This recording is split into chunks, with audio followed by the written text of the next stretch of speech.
Okay, so this was causing a few heads to be scratched when I was here last. Yes, it was causing some concern. Yeah. So a few weeks back I visited Glenlyon Motors and Mick and the lads were all trying to figure out what was causing the rear near side wheel to rub when the back seats were occupied or under extreme acceleration. You can see where it's touched just there. For a fuller picture, why not hit the link and go back and watch all that head scratching and thoughts as to what might be the cause and a couple of possible remedies that were brewing at the time. Something like that.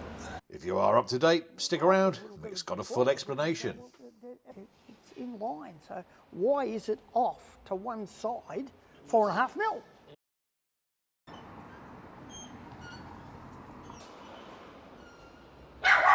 Shh.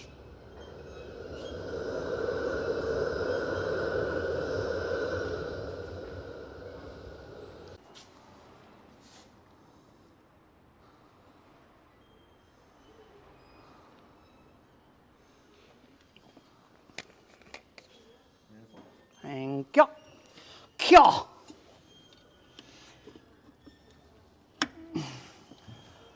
Okay, Mike. Now we're getting this was the one that shit the life out of me when. Yeah, this is the little baby that frightened the underpants to a different colour. Yeah. All right, try that.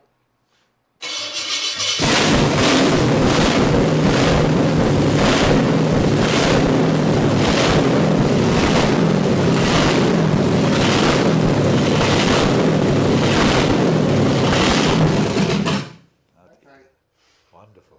What a sound. What a sound.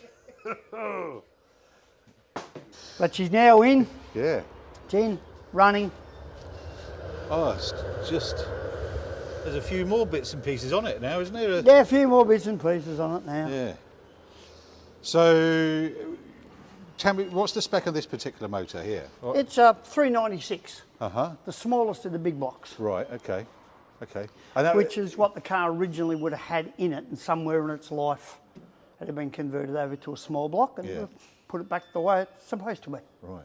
And is this a complete new motor? Or? Yeah, completely new engine. Oh, well, it's not new, it's been rebuilt. Rebuilt, yeah. But it's done, it's in, it's running. I put the smile on the owner's face on Saturday when he came down to get the shock of his life. We turned the key and it started. Yeah. And so what CCs would this be? Oh, it's about 6 litres. 6 litre, wow, gee, look at that metal down there. Just looks beautiful, doesn't it? And where's this going to? Is it living in Melbourne or? Yeah, living in Pascoe Vale, where it'll live shortly. Right. We're just having a radiator custom made now. Norm at Aussie Desert Coolers is making us a radiator for it. Yeah. He wasn't really happy with the one we pulled out of it. He thought she might want to run a bit hot with the big block, so better to err on the safe of caution and just have a new one made. And the car itself, what is it? So it's a Chevrolet what? It's an Impala. Impala? 67 Impala. 67.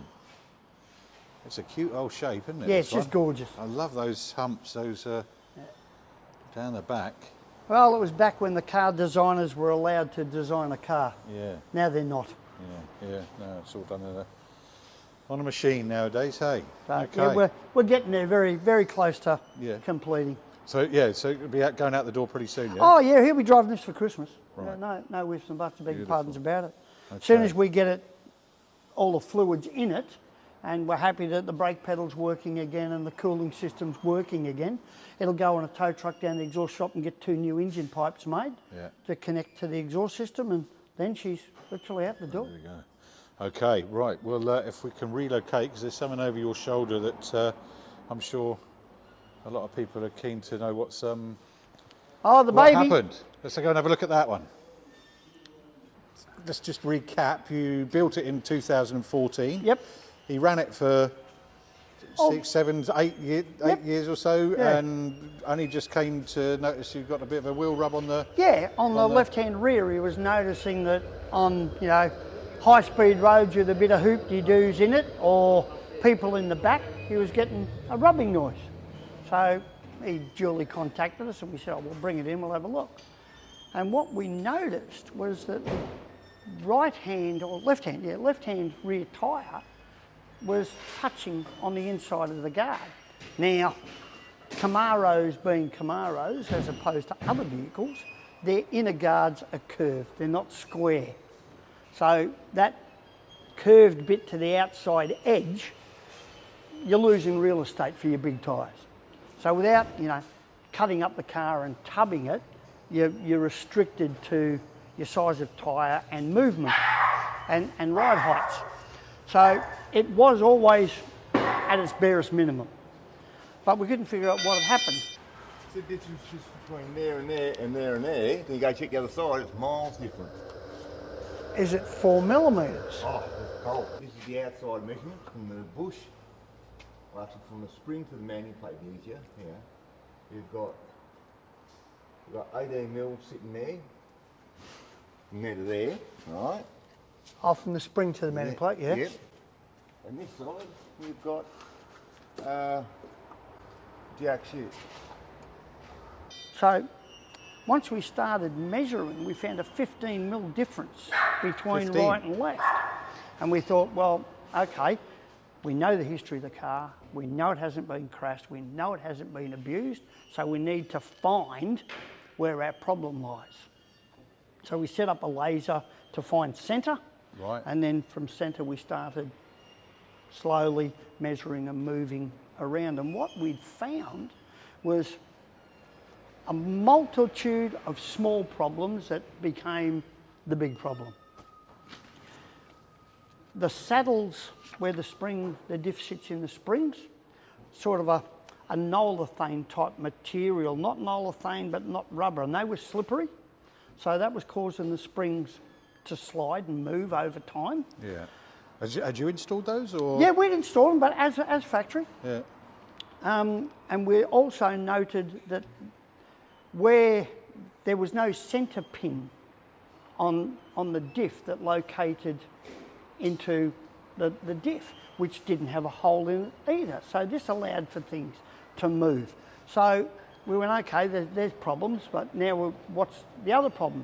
And what we'd found was one of the eye bushes had just come undone. Oh. So the spring was moving. Oh, wow. And the eye bush was sitting in the hole. So we went, okay, no worries. So we rang and got the genuine components out. But because now we were aware of a problem, we started to look much closer rather than just, this is factory bolted in. So we then started to think about what we had to do. So we looked at the bushes that arrived and went, no, they're actually not a really nice fit. You know, they're firm, but they're not, I don't have to make me press work to push them in. And I've gone, Right. well, that's what's happened to the last ones. So we then started measuring and then looking around. So what we ended up with was all the shackle bushes at the back were genuine. So we put in genuine shackle bushes in there. Yeah. The top spring saddles we used genuine, but the bottom spring saddles and the front eyes we used forward. Oh, really? Oh, wow. Yeah. Once you get on the vernier and you start measuring things up, everything out there has been done before, and they've all used it before. Yeah. Just in a little bit different way. Yeah. So, and that's how we've made it work. And then once we located the eyes in, and we went, all right, the leaves were in and out, you know, multiple times, moving a few mil either way, till we went, that's where it's got to be. We're happy. I then took it out and put a spot of weld on 2 places, to the spring to the bush, so it cannot move. So, right. It's On an the- old-fashioned way of doing it. We Yeah. used to do it years ago on the old HKHT HGs because they were renowned for it. Right, okay. But you've not heard of this happening No. this on a No. Camaro, right? See, this would have been something from factory, just a Just a miss and misalignment on yeah, there. just something not quite right. Yeah. And the new stuff that's been remanufactured, it's NQR as well. Sure. So now I'm aware of it. I can address it again next time I hear of something happening. Already got the answer. Right, okay. So that was all that was needed, wasn't it? You had a new bonnet. The new bonnet was Yeah, installed, put new hadn't bonnet it? on. While it was here, we've changed the carburation on it for him, put a smaller carby on it, Yeah. serviced it, tuned it, Yeah. put a new indicator switch in it because it wasn't self-cancelling. All done. Ready to go. He's ready for summer to go and play. his boys are hanging for the car to be home. Yeah, I bet. Okay. Well, lovely. Great. Another one out on the road. Yep. Beautiful. If you love this video, you're going to absolutely love this one. So click on the screen and watch that, and I'll see you in the next video.